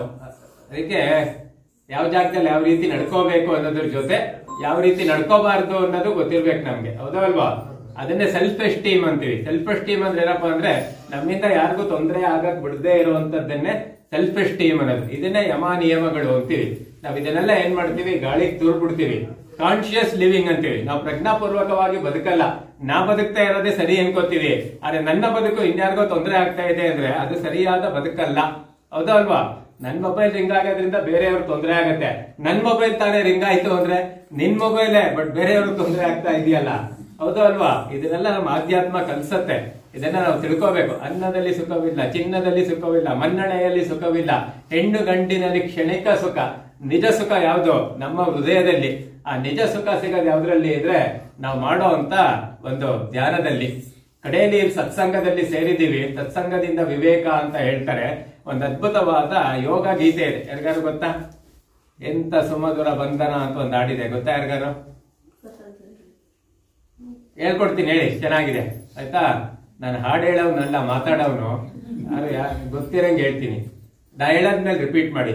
ಎಂತ ಸುಮಧುರ ಬಂಧನ, ಎಂತ ಸುಮಧುರ ಬಂಧನ, ಯೋಗಕ್ಕಿಂದು ಬಂದೆನ, ಯೋಗಕ್ಕಿಂದು ಬಂದೆನ, ಎಂತ ಸುಮಧುರ ಬಂಧನ, ಎಂತ ಸುಮಧುರ ಬಂಧನ, ಯೋಗಕ್ಕಿಂದು ಬಂದೆನ, ಯೋಗಕ್ಕಿಂದು ಬಂದೆನ, ನಡೆಯಲಾರದೆ ತೆವಳುತ್ತಿದ್ದೆನು, ನಡೆಯಲಾರದೆ ತೆವಳುತ್ತಿದ್ದೆನು, ನಡಿಗೆ ಕಲಿಸಿತು ಯೋಗವು, ನಡಿಗೆ ಕಲಿಸಿತು ಯೋಗವು, ನುಡಿಯಲಾರದೆ ತೊದಲುತ್ತಿದ್ದೆನು, ನುಡಿಯಲಾರದೆ ತೊದಲುತ್ತಿದ್ದೆನು, ನುಡಿಯ ಕಲಿಸಿತು ಯೋಗವು, ನುಡಿಯ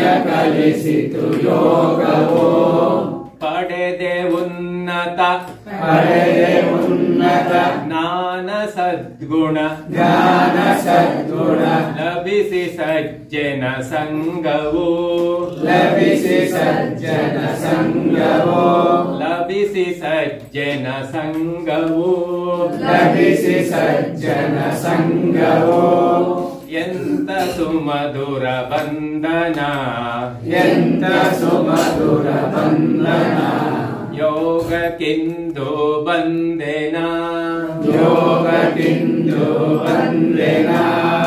ಥ್ಯಾಂಕ್ ಯು ಆಲ್. ನಮಸ್ತೆ. ಗುರೂಜಿ ಅವರು ಅತ್ಯಂತ ಅದ್ಭುತವಾಗಿರ್ತಕ್ಕಂಥ ಪ್ರವಚನವನ್ನ ಕೊಟ್ಟರು.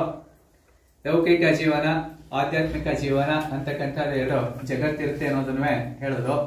ಲೌಕಿಕ ಜೀವನ ಅಂತಂದ್ರೆ ನಾವು ಮನೆ ಕಟ್ತಕ್ಕಂಥದ್ದು, ಬ್ಯಾಂಕಲ್ಲಿ ಹಣ ಇರ್ತಕ್ಕಂಥದ್ದು, ಮೊಬೈಲ್ಗಳನ್ನ ಯೂಸ್ ಮಾಡ್ತಕ್ಕಂಥದ್ದು, 24 ಗಂಟೆನೂ ಬೇಕಾಗಿರ್ತಕ್ಕಂಥ ಬಟ್ಟೆಗಳನ್ನ ತಗೊಳ್ತಕ್ಕಂಥದ್ದು, ಗಂಡ ಹೆಂಡತಿಯವರು ಮಕ್ಕಳು ಮೊಮ್ಮಕ್ಕಳ ಜೊತೆಲಿ ಒಳ್ಳೆ ಸಂಬಂಧವನ್ನ ಇಟ್ಕೊಳ್ಳೋದಕ್ಕೆ ನಾವೇನಂತ ಕರಿತೀವಿ, ಲೌಕಿಕ ಜೀವನ ಅಂತ ಕರಿತೀವಿ. ಲೌಕಿಕ ಜೀವನದ ಜೊತೆನಲ್ಲಿ ಅದ್ರಲ್ಲಿ ನಾವ್ ಇರ್ಬೇಕು, ಯಾಕಂದ್ರೆ ಅದ್ರ ಬಂದ ಮುಖದಲ್ಲಿ ನಾವಿದ್ದೀವಿ. ಲೌಕಿಕ ಜೀವನದಲ್ಲಿ ಇದ್ದಾಗ ನಮ್ಮ ಮುಖಂದನ್ ಗುರೂಜಿ ಅವರು ಸಾಮಾನ್ಯರ ಜೊತೆ ನಮ್ಮ ತರನೇ ಕಾಫಿ ಕುಡಿತಾರೆ, ಟೀ ಕುಡಿತಾರೆ, ಊಟ ಮಾಡ್ತಾರೆ, ಫ್ರೆಂಡ್ಲಿ ಆಗಿರ್ತಾರೆ. ಆಧ್ಯಾತ್ಮಿಕ ಜೀವನ ಅನ್ನೋದೊಂದಿದೆ. ಆಧ್ಯಾತ್ಮಿಕ ಜೀವನ ಅಂತಂದ್ರೆ ಈ ಭಗವಂತ ಇದಾನಲ್ಲ, ನಮ್ಮನ್ನ ಕಳಿಸಿರೋದು ಮನೆ ಮಾಡೋದಕ್ಕೆ, ಬ್ಯಾಂಕಲ್ಲಿ ಇಟ್ಟಿರ್ತಕ್ಕಂಥ ಹಣ ಇಡೋದಕ್ಕೆ, ಹೆಂಡತಿ ಮಕ್ಕಳನ್ನ ಸಂಪಾದನೆ ಮಾಡೋದಕ್ಕೆ, ಇನ್ನೇನೋ ಈ ಭೂಮಿನಲ್ಲಿ ಶಾಶ್ವತವಾಗಿರ್ತೀವಿ ಅಂತ ಅನ್ಕೊಂಡಿರ್ತೀವಲ್ಲ, ಆತರ ವರ್ತನೆ ಮಾಡೋದಕ್ಕೆ ಭಗವಂತ ನಮ್ಮನ್ನ ಕಳಿಸಿಲ್ಲ. ಲೌಕಿಕ ಜೀವನದಲ್ಲಿ ನೀನಿರೋ, ಲೋಕಕ್ಕೆ ಏನಾದ್ರೂ ಒಂದು ಉಪಕಾರವನ್ನ ಮಾಡು, ಆಧ್ಯಾತ್ಮಿಕ ಚಿಂತನೆಯನ್ನ ಮಾಡು, ಮೋಕ್ಷದ ಮಾರ್ಗದ ಕಡೆಗೆ ನಿನ್ನ ಸಾಧನೆಯನ್ನ ಮಾಡು, ಅತ್ಯಂತ ಅದ್ಭುತವಾಗಿರ್ತಕ್ಕಂಥ ಗ್ರಂಥಗಳನ್ನ ನೀನು ಓದು, ಸುಸಂಸ್ಕೃತನಾಗಿ ನಡ್ಕೊಂಡು ಹೋಗು. 4 ವೇದಗಳು ಸಹ ಅದನ್ನೇ ಹೇಳುತ್ತೆ. 4 ವೇದಗಳು ಏನ್ ಹೇಳುತ್ತೆ ಅಂತಂದ್ರೆ, ನಿಮ್ಮ ನಡವಳಿಕೆಗಳು ಹೇಗಿರ್ಬೇಕು, ನಿಮ್ಮ ಆಚಾರ ವಿಚಾರಗಳು ಹೇಗಿರ್ಬೇಕು, ನೀವು ಸಾಂಸ್ಕೃತಿಕವಾಗಿ ಹೇಗೆ ನಡ್ಕೊಳ್ಬೇಕು, ಸದ್ಬಳಕೆ ಅಂತಕ್ಕಂಥ ಹೇಗಿರ್ಬೇಕು, ಸನ್ನಡತೆ ಅಂತಕ್ಕಂಥದ್ದು ಹೇಗಿರ್ಬೇಕು ಅನ್ನೋದನ್ನ ನಮ್ಗೇನ್ ಹೇಳ್ಕೊಡುತ್ತೆ ಅಂದ್ರೆ 4 ವೇದಗಳು ಹೇಳ್ಕೊಡುತ್ತೆ. ಆತರ 4 ವೇದಗಳ ಮಾರ್ಗ ಇದೆಯಲ್ಲ, ಅಂತದನ್ನ ಹೇಳ್ಕೊಡ್ತಕ್ಕಂಥ ಗುರೂಜಿ ಇವತ್ತಿನ ದಿವಸ ಪ್ರಸ್ತುತ ಲೋಕ ಕಲಿಯುಗದಲ್ಲಿ ಯಾರಾದ್ರೂ ನನ್ನ ಕಣ್ಣಿಗೆ ನನ್ನ 64 ವರ್ಷಕ್ಕೆ ಯಾರಾದ್ರೂ ಬಿದ್ದಿದ್ದಾರೆ ಅಂತಂದ್ರೆ ಆ ಒಂದು ಸತ್ಕೀರ್ತಿ ಸಲ್ತಕ್ಕಂಥದ್ದು ನಮ್ಮ ಮುಕುಂದನ್ ಗುರೂಜಿ ಅವರಿಗೆ ನಮ್ಮ ಪುಣ್ಯ. ಈ ಕಡೆ ಮಂಕುತಿಮ್ಮನ ಕಗ್ಗಾನು ಹೇಳ್ತಾರೆ, ಆ ಕಡೆ ಸರ್ವಜ್ಞನ ವಚನ ಹೇಳ್ತಾರೆ. ಸರ್ವಜ್ಞನೆಂಬುವನು ಗರ್ವದಿಂದ ಆದವನೇ ಸರ್ವರಡು ಒಂದೊಂದು ನುಡಿ ಕಲಿತು ವಿಜಯ ಪರ್ವತ ಆದವನು ಶಾತ ಸರ್ವಜ್ಞ ಅಂತ. ಅಂದ್ರೆ ಅನೇಕ ಗ್ರಂಥಗಳನ್ನ ಓದಿ ಓದಿ ಓದಿ ಓದಿ ಆ ಗ್ರಂಥಗಳಲ್ಲಿರ್ತಕ್ಕಂಥ ಆಳವಾಗಿರ್ತಕ್ಕಂಥ ಅಪರಿಮಿತವಾಗಿರ್ತಕ್ಕಂಥ ಅದ್ಭುತ ಜ್ಞಾನವನ್ನ ಜನಗಳಿಗೆ ಮನಸ್ಸರಿಗೆ ತುಂಬತಕ್ಕಂಥ ಒಂದು ಕೆಲಸವನ್ನ ಮಾಡ್ತಿದ್ದಾರೆ. ನಾನ್ ಯಾತಕ್ಕೆ ಮುಕುಂದನ್ ಗುರೂಜಿ ಅಂತ ಕರೀತಿ, ನನ್ನ ಯಾತಕ್ಕೆ ಗುರೂಜಿ ಅಂತ ಅನ್ಕೊಳ್ಳಲ್ಲ ಅಂದ್ರೆ, ನಾನು 31 ವರ್ಷ ಸರ್ಕಾರದಲ್ಲಿ ಕೆಲಸ ಮಾಡ್ತಾ ಇದ್ದೆ, ವ್ಯವಹಾರಗಳನ್ನ ಮಾಡ್ತಿದ್ದೆ, ಹಣನ ಸಂಪಾದನೆ ಮಾಡ್ತಿದ್ದೆ. ನಾನು ಗುರೂಜಿ ಅಲ್ಲ, ನಾನು ಒಬ್ಬ ವ್ಯಾಪಾರಸ್ಥ. ಏನೋ ಯೋಗಾನ ಕಲ್ತೀನಿ, 4 ಜನಕ್ಕೆ ಮಾರ್ಗದರ್ಶನ ಕೊಡ್ತೀನಿ. ಆದ್ರೆ ಗುರೂಜಿಗಳು ಅಂತಂದ್ರೆ ಏನಾಗುತ್ತೆ, ಶಿಷ್ಯರಿಂದ ಜೀವನವನ್ನ ನಡೆಸ್ತಕ್ಕಂಥವ್ರು, ಶಿಷ್ಯರಿಂದ ಜೀವನವನ್ನ ನಡೆಸ್ತಕ್ಕಂಥವ್ರು, ಜ್ಞಾನದಿಂದ ಜೀವನವನ್ನ ನಡೆಸ್ತಕ್ಕಂಥವ್ರು. ಮುಕುಂದ್ ಗುರೂಜಿ ಅವರು ಯಾವುದೇ ಉದ್ಯೋಗ ಮಾಡಿದವರಲ್ಲ, ಹಿಂದೆ ಮಾಡ್ತಿದ್ರು. ಆದ್ರೆ ಈಗ ಅವರು ಕೇವಲ ಜ್ಞಾನದ ಮೂಲಕ ಜನರಿಗೆ ಜ್ಞಾನದ ದೀವಿಗೆಯನ್ನ ಕೊಟ್ಟು ಜನರಿಗೆ ಒಳ್ಳೆಯ ಮಾರ್ಗಗಳಿಗೆ, ಒಳ್ಳೆಯ ಸನ್ನಡತೆಗೆ ಕೊಡ್ತಾ ಇರೋದ್ರಿಂದ ಅವರ ಜೀವನ ನಡೀತಿರೋದ್ರಿಂದ ಶಿಷ್ಯಾರ್ಜನೆಯಿಂದ ನಡೀತಿದೆ. ಹಾಗಾಗಿ ಮುಕುಂದನ್ ಗುರೂಜಿ ಅವರನ್ನ 64 ವರ್ಷ ವಯಸ್ಸಾಗಿರ್ತಕ್ಕಂಥ ಯೋಗ ಪ್ರಕಾಶ್, 57 ವರ್ಷ ವಯಸ್ಸಾಗಿರ್ತಕ್ಕಂಥ ಮುಕುಂದನ್ ಗುರೂಜಿ ಅವರನ್ನ ಗುರೂಜಿ ಅಂತ ಕರೆಯೋದು. ಸುಮ್ನೆ ಕರೆಯೋದಕ್ಕೆ ನಾವೇನ್ ಪೆದ್ರೆ ಅಥವಾ ನಮ್ಮ ಮಾವನ ಮಕ್ಕಳೇ, ಖಂಡಿತ ಅವರು ಅಲ್ಲ. ಕಣ್ಣುಗಳು ಮೃದುವಾಗಿ ಮುಚ್ಚಲಲ್ಲಿ ಮುಕುಂದನ್ ಗುರೂಜಿ ಅವರಿಗೆ ಇನ್ನೊಂದು ಬಾರಿ ಅಭಿನಂದನೆಗಳನ್ನ ಸಲ್ಲಿಸೋಣ. ಕಣ್ಣುಗಳು ಮೃದುವಾಗಿ ಮುಚ್ಚಲಲ್ಲಿ, ಮುಖ ಮುಗುಳ್ನಗೆಯಿಂದ ಕೂಡಲೇ ಯೋಗ ಮಂತ್ರ ಪ್ರಾರಂಭ ಮಾಡೋಣ. ದೀರ್ಘವಾಗಿ 1 ಬಾರಿ ಉಸಿರನ್ನ ಹೇಳ್ಕೊಳ್ಳಿ. ಪೂರಕ, ಉಷಹರ್ಕಾಕಿ, ರೇಷಕ, ಪೂರಕ, ರೇಷಕ. ಅತ್ಯಂತ ಸುಂದರವಾಗಿರ್ತಕ್ಕಂಥ ಪ್ರವಾಸವನ್ನ ಮುಗಿಸ್ಕೊಂಡು ಬಂದಿದ್ದೀವಿ. ಕಟ್ಟ ಕಡೆಯ ಪ್ರವಾಸ, ಸಾಕಷ್ಟು ನಮಗೆ ಸಮಯ ಇದೆ. ಸಾವನದುರ್ಗ ಅಂತಕ್ಕಂಥ ಒಂದು ಊರಿಗೆ ಹೋಗ್ತೀವಿ. ಅಲ್ಲಿ ನರಸಿಂಹಸ್ವಾಮಿ ದೇವಸ್ಥಾನವನ್ನು ಸಹ ನೋಡ್ತೀವಿ. ಅಲ್ಲೇ ಪಕ್ಕದಲ್ಲಿ ಇನ್ನೊಂದು ಗುಡ್ ನ್ಯೂಸ್ ಏನು ಅಂತಂದ್ರೆ, ನಾವು ಕೇವಲ 5 ಪ್ಲೇಸ್ ಅನ್ನ ಹಾಕಿದ್ವಿ. ಅಲ್ಲಿ ಒಂದು ಅತ್ಯಂತ ಅದ್ಭುತವಾಗಿರ್ತಕ್ಕಂತಹ ಒಂದು ಬಸವೇಶ್ವರರ ಒಂದು ಆಶ್ರಮನೂ ಸಹ ಇದೆ. ಅದನ್ನು ಸಹ ನೋಡ್ಕೊಂಡು ನಾವು ಹೋಗೋಣ. ಅಂದ್ರೆ ಒಂದು ಪ್ಲೇಸ್ ಎಕ್ಸ್ಟ್ರಾನ ನಮ್ಮ ಪ್ರಯಾಣಿಕರಿಗೆ ಕೊಡ್ತೀವಿ. ಇನ್ನು ಮುಂದಿನ ದಿನಗಳಲ್ಲೂ ಸಹ ನೀವು ನಮ್ಮೊಂದಿಗೆ ಇದೇ ರೀತಿ ಆಧ್ಯಾತ್ಮಿಕ ಪ್ರವಾಸಕ್ಕೆ ಕೈ ಜೋಡಿಸ್ತೀರ ಅಂತ ಆ ಭಗವಂತನಲ್ಲಿ, ಮಾಂಡ್ಯ ಋಷಿ ಇರ್ತಕ್ಕಂಥ ಈ ಗುಹೆಯಲ್ಲಿ ಇದಕ್ಕೆ ಪೂಜೆ ಪುನಸ್ಕಾರಗಳನ್ನ ಮಾಡ್ತಾ ಇರ್ತಕ್ಕಂಥ ಸ್ವಾಮಿಗಳಲ್ಲಿ ನಾವು ನಿವೇದನ ಮಾಡಿಕೊಂಡು ಕಣ್ಣುಗಳು ಮೃದುವಾಗಿ ಮುಚ್ಚಲಿ. ದೀರ್ಘವಾಗಿ ಒಂದು ಬಾರಿ ಉಸಿರಾಡ್ಕೊಳ್ತಾ ಬನ್ನಿ. ಉಸಾನ್ ಕಪ್ತಾ ಬನ್ನಿ. ಪೂರಕ, ರೇಚಕ, ಒಂದು ಬಾರಿ ದೀರ್ಘವಾದ ಓಂಕಾರ ಪ್ರಾರಂಭ. ಸ್ಟಾರ್ಟ್.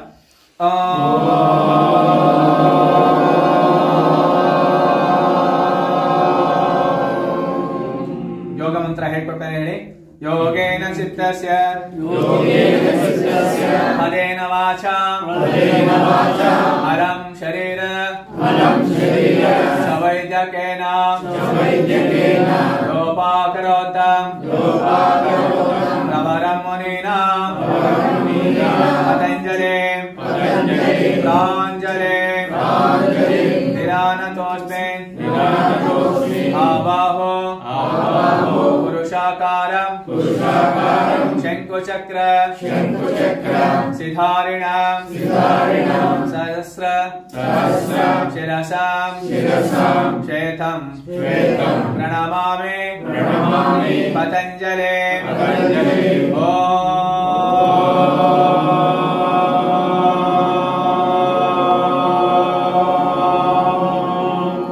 असतोमा सद्गमय तमसोमा ज्योतिर्गमय मृत्योर्मा अमृतंगमय. ओम शांति शांति शांति. हरे ओम तत्सत्.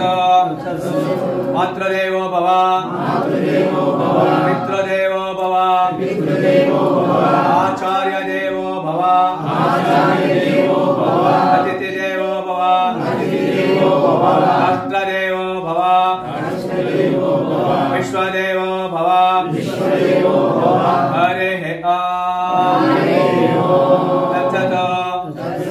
ಅಷ್ಟರ ಒಂದಕ್ಕೊಂದು ಸ್ಪರ್ಶನ ಮಾಡುತ್ತಾ ಬರೋಣ. ಸ್ಪರ್ಶದಿಂದ ಉಂಟಾಗುವ ಶಾಖವನ್ನ ಕಣ್ಣಿನ ರೆಪ್ಪೆ ಮೇಲೆ ಇಟ್ಟುಕೊಳ್ಳುತ್ತಾ ಬರೋಣ. ನಿಧಾನವಾಗಿ ಕೈಗಳು ಬಟ್ಟಲಾಕಾರ, ಕಣ್ಣುಗಳನ್ನ ಬಿಚ್ಚೋಣ. ಬಣ್ಣ ಬಣ್ಣದ ಲೋಕವನ್ನ ನೋಡೋಣ. ಪ್ರತಿನಿತ್ಯ ಹಸ್ತಗಳಿಂದ ಪುಣ್ಯದ ಕಾರ್ಯಗಳನ್ನೇ ಮಾಡುತ್ತೇನೆಂದು ಭಗವಂತನಲ್ಲಿ ದೃಢ ಸಂಕಲ್ಪವನ್ನು ಮಾಡುತ್ತಾ ಇಂದಿನ ಆಧ್ಯಾತ್ಮಿಕ ಪ್ರವಾಸದ 4ನೇ ದಿವ್ಯ ಕ್ಷೇತ್ರವನ್ನು ನೋಡಿದ್ವಿ. ಎಲ್ಲರಿಗೂ ಶುಭವಾಗಲಿ. ಸರ್ವೇ ಜನ ಸುಖಿನೋ ಭವಂತು. ಸರ್ವರಿಗೂ ಸನ್ಮಂಗಳ ಉಂಟಾಗಲಿ. ಅನ್ನದಾತೋ ಸುಖಿ ಭವಃ. ನಮ್ಮ ನಿಮ್ಮೆಲ್ಲರ ಜೀವನ ಯೋಗಮಯದಿಂದ ಕೂಡಲಿದೆ. ಆರೋಗ್ಯ ಪೂರ್ಣವಾಗಿರಲಿ. ಧನಕನಕಗಳು ಸಮೃದ್ಧಿಯಾಗಿರಲಿ. ನಮ್ಮ ಈ ಹಸ್ತಗಳು ವಿಶ್ವದ ಮನುಸಂಕಲನಕ್ಕಾಗಿ ಮುಡಿಯಾಗಿರಲಿ. ಸ್ವಂತಕ್ಕೆ ಸ್ವಲ್ಪ, ಸಮಾಜಕ್ಕೆ ಸರ್ವಸ್ವ. ಹರಿ ಓಂ ಹರಿ ಓಂ ಹರಿ ಓಂ.